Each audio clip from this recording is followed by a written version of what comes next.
नमस्कार। ज्योतिष के इस कार्यक्रम में आपका स्वागत है।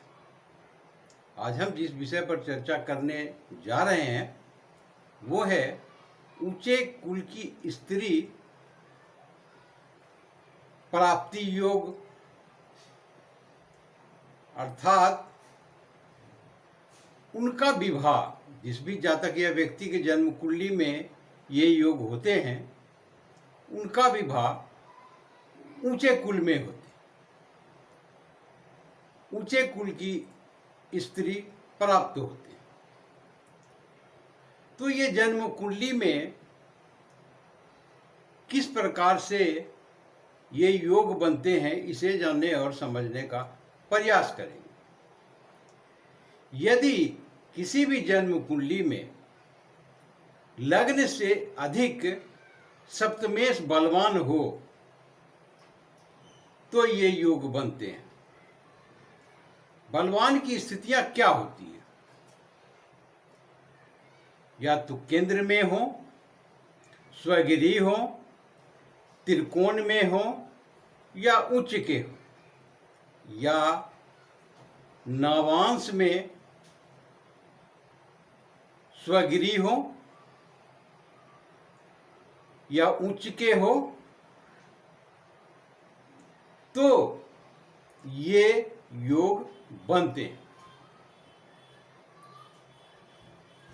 तो इस प्रकार के योग उदाहरण के तौर पर हम समझने का प्रयास करते हैं। यदि मान लिया जाए वृश्चिक राशि लग्न की जन्म कुंडली, यदि लग्न में ही मंगल हो तो ये अच्छी स्थिति में रहेंगे, बलवान हो जाएंगे।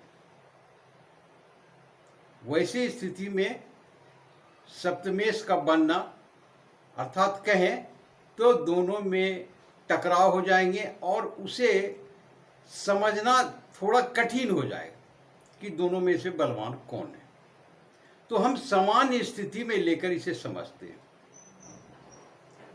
वो लग्न में मंगल ना हो और त्रिकोण में भी ना हो, बाकी कहीं पर भी होंगे तो चले। अब सप्तमेश की स्थितियां को देखते हैं। सप्तमेश यहां शुक्र बनते हैं, केंद्र में अर्थात सप्तम भाव में हो तो भी वो बलवान ही होंगे।